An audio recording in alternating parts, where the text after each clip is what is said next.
سبحان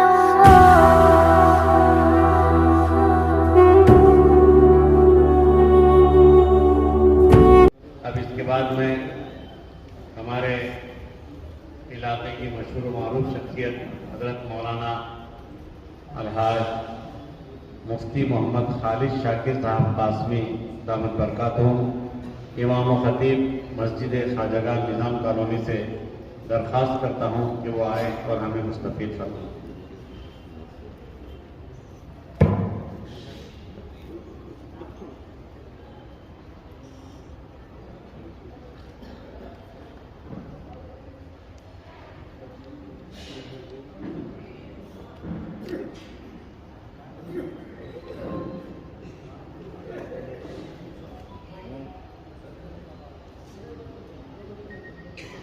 السلام علیکم ورحمۃ اللہ وبرکاتہ۔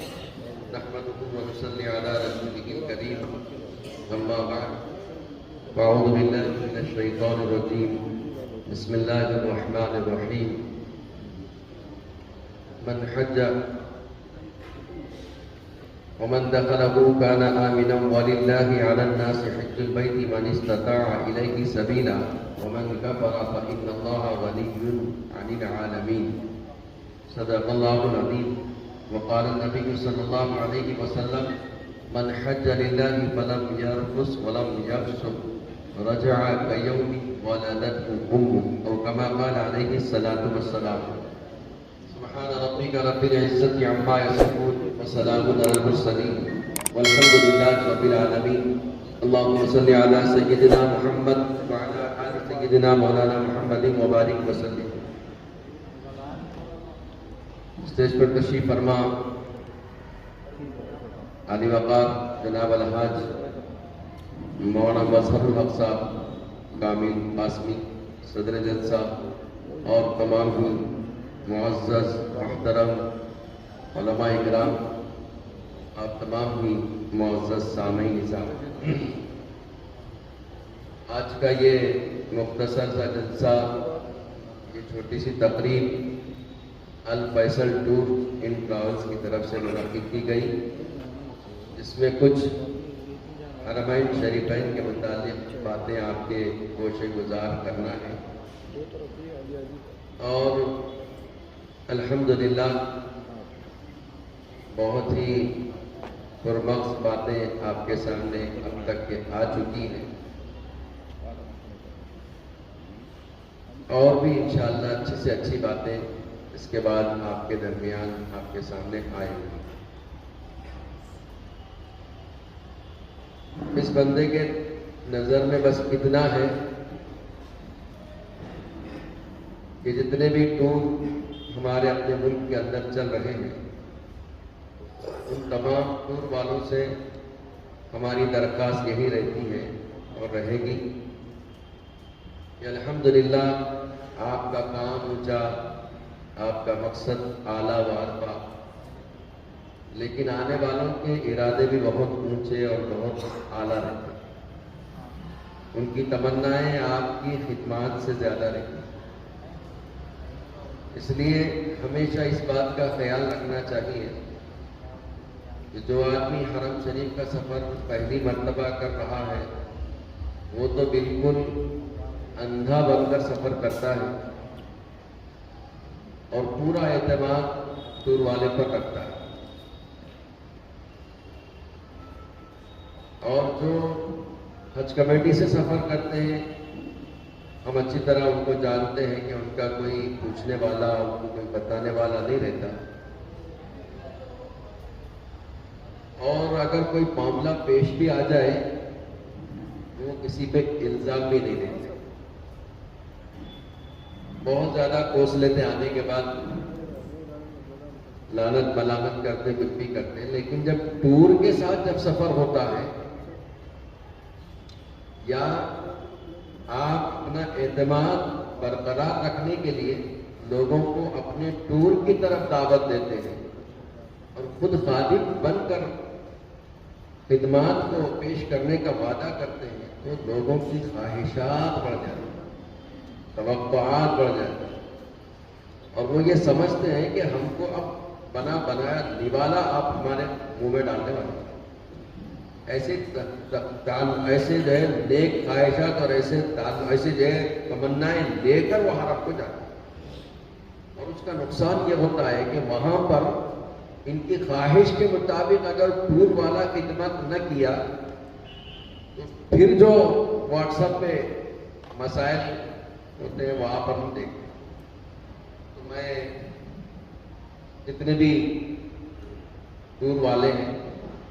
الفیصل ٹور کی جانب سے یہاں پر منعقد شدہ پروگرام کے وسیلے سے یہ عرض کروں گا کہ خدمات کو بہرحال خدمات بنائیے، اور جو احباب بھی آپ کے ساتھ آ رہے ہیں ان کا دل جیتنے کی کوشش کریں۔ باقی سفر تو بہت مقدس سفر ہے، اور جس جگہ جا رہے ہیں وہ تاریخی بھی ہے اور روحانی بھی ہے۔ سفر وہ تاریخی بھی ہے اور روحانی بھی ہے، اس لیے ہماری اپنی کوشش یہ ہونا چاہیے کہ میں جس کو اپنی طرف سے لے کر جا رہا ہوں، یا جو میرے ساتھ اعتماد کرتے ہوئے چل رہا ہے، آ رہا ہے، اس کو ٹھیس نہ پہنچے، اس کو کسی قسم کا نقصان نہ ہو۔ وہ آنے کے بعد بجائے رونے کے آپ کو دعا دینے والا، ہماری یہ کوشش ہونا چاہیے۔ اور ایک بات میں آپ کو الفیصل ٹور کی جانب سے، الفیصل ٹور کے اس توسط سے یہ بھی کہنا چاہتا ہوں، بہت زیادہ سبز باغ دکھانے کی ضرورت نہیں، بہت زیادہ سبز باغ دکھانے کی ضرورت نہیں۔ آلریڈی وہاں ایک سے ایک ہوٹل ہے، آپ کے بولنے سے پہلے ہی وہاں بہت کچھ جنت بنی ہوئی ہے، آپ کو لے جا کے بس ٹھہرا کر دینا ہے، ہم ایسا کریں گے ویسا کریں گے، بولنے کی ضرورت نہیں۔ الحمدللہ سب چیزیں آلریڈی وہاں موجود ہیں، آپ کو لے جا کے ٹھہرا کرنا ہے۔ باقی الحمدللہ اللہ نے ان مقدس شہر کو اتنا پاکیزہ اور محترم اور اتنا صاف ستھرا بنایا ہے، بس خالی خدمت ہماری وہاں پر مکمل طریقے سے ہو جائے، اس کی کوشش ہماری طرف سے ہو جانی چاہیے۔ یہ تو میں ٹور والوں کے لیے جو یہاں خدمات انجام دے رہے ہیں ان کے لیے عرض کر رہا تھا۔ اللہ تبارک و تعالی ہمارے ملک کے اندر جتنے اس لائن کی خدمت کر رہے ہیں، ٹور چلا رہے ہیں، ان کے اللہ تبارک و تعالی خدمات کو قبول فرمائے، اور ان کے اس کام کو اللہ تبارک و تعالی ان کی بھی ترقی کا ذریعہ بنائے، اور جو جانے والے ہیں اللہ ان کے بھی تمام سفر کو قبول فرمائے۔ ان مقدس مقامات کے متعلق جو فضائل ہیں اس میں اتنی ہی بات مجھے عرض کرنی ہے کہ اللہ تبارک و تعالیٰ نے دو مقدس مقام، ایک مکۃ المکرمہ جس کو ہم مکۃ المعظمہ کہتے ہیں، بڑے ہی احترام سے ادب سے نام لیتے ہیں، اس شہر کو بھی اللہ نے اپنے خاص برگزیدہ بندوں کے ذریعے آباد فرمایا۔ وہ کون ہیں؟ وہ حضرت ابراہیم اور حضرت اسماعیل اور حضرت حاجرہ علیہ السلام کی محنتوں، دعاؤں اور کوششوں سے مکۃ المکرمہ آباد ہوا، جس کے لیے قرآن پاک میں اللہ نے خاص طور پر ابراہیم علیہ السلام کی اس دعا کا تذکرہ فرمایا، وَإِذْ قَالَ إِبْرَاهِيمُ رَبِّ اجْعَلْ هَٰذَا الْبَلَدَ آمِنًا وَاجْنُبْنِي وَبَنِيَّ أَن نَّعْبُدَ الْأَصْنَامَ۔ یعنی ابراہیم علیہ السلام نے اس شہر کی بنیاد ڈالی، اور اللہ سے اس شہر کی بنیاد کے بعد دعا مانگی کہ اللہ یہ جو مکۃ المکرمہ ہے، میں اس شہر کو امن والا شہر بنانے کی تجھ سے دعا مانگتا، اور یہاں کے رہنے والوں کو بت پرستی سے پاک فرما دے، بچا دے، اس کی دعا مانگتا ہوں۔ اللہ نے اپنے پاک بندوں کی دعا کو قبول فرمائی، وہ شہر آباد ہوا۔ جس شہر کو اللہ کے نیک بندے آباد کریں اور نیک بندوں کی دعاؤں کی وجہ سے وہ شہر بنا ہو، وہ شہر جس کے بارے میں اللہ تبارک و تعالیٰ نے قرآن پاک میں نازل فرما دیا، رب اجعل ھذا البلد آمنا، یہ دعا ابراہیم علیہ السلام کی، اور نقل کر رہے اللہ تبارک و تعالیٰ پیارے نبی صلی اللہ علیہ وسلم پر، تو پتہ چلا کہ دعا بھی قبول ہوئی، اور جس شہر کے بارے میں دعا اللہ ابراہیم علیہ السلام نے مانگا ہے، وہ شہر بھی اللہ کے نزدیک مقدس، محترم اور پاکیزہ شہر قرار پائے، اب قیامت تک کے لیے وہ مکرم اور محترم ہی رہے۔ تو ابراہیم علیہ السلام اور اسماعیل علیہ السلام اور حاجرہ علیہ السلام کی محنتوں اور کوششوں سے وہ مکہ المکرمہ آباد ہوا، ورنہ اس سے پہلے وہ بے آباد تھا۔ اللہ نے کعبۃ اللہ کو دعا کی توفیق دی، دعا کیا کعبۃ اللہ نے، اور اس کے بعد ابراہیم علیہ السلام ذریعہ بنے، اور ابراہیم علیہ السلام نے پھر اس شہر کو آباد کرنے کے لیے دعا مانگی، تو اللہ نے دعا اس انداز سے بھی قبول فرمائی کہ ابراہیم علیہ السلام کو اللہ تبارک و تعالیٰ نے فرمایا تھا کہ ابراہیم آواز لگاؤ اس گھر کو آباد کرنے کی، تو اے اللہ میں آواز لگاؤں گا تو میری آواز جائے گی کہاں تک؟ تو ابراہیم علیہ السلام سے اللہ نے فرمایا کہ اے ابراہیم آواز لگانا تمہارا کام ہے، آواز پہنچانا میرا کام۔ تو مکہ المکرمہ کو ابراہیم علیہ السلام سے آباد فرمایا، اور مدینہ المنورہ کو جب آباد کرنے کا موقع آیا تو پیارے نبی حضرت محمد مصطفیٰ صلی اللہ علیہ وسلم کے ذریعے آباد کر۔ اب دونوں شہر بھی ہمارے لیے مقدس اور محترم ہو گئے، اس لیے ان کا نام حرمین شریفین۔ اتنے اچھے انداز سے ہم بولتے ہیں، ان میں بھی مٹھاس آتی ہے۔ اللہ تبارک و تعالی ہم سب کو ان مقدس مقامات کی سفر کرنے کی توفیق نصیب فرمائے۔ ایک آخری بات جو بہت مختصر عرض کر کے اپنی بات ختم کروں، یہ مقدس مقامات جہاں تاریخی ہے، بہت سارے واقعات وہاں پر پیش آئے، اگر گناتے چلے جائیں تو وقت بس نہ ہو، ساتھ ہی ساتھ روحانی بھی، تاریخی کے ساتھ ساتھ روحانی بھی، کہاں کیا واقعہ ہوا، کہاں کیا واقعہ ہوا، کس جگہ پر کیا واقعہ، کس جگہ پر اللہ کا عذاب آیا، کس جگہ پر اللہ کے رسول نے بیٹھ کے کیا کیا، آپ نے کس کو کس طرح سمجھایا، کون سا قافلہ آیا تو کیا ہوا، کہاں پر کیا دعا پڑھنا ہے، آپ نے تمام چیزیں ابھی سنی ہیں۔ لیکن روحانی سفر بھی، اس لیے روحانی سفر، تاریخی سفر، جیسے ہمارے اپنے ملک کے اندر ہم آگرہ کو دیکھنے جاتے ہیں، تاج محل دیکھنے جاتے ہیں، یوں گھوم لے کے آ جاتے ہیں، دلی کا لال قلعہ دیکھ کے آتے ہیں، یوں دیکھ کر آیا،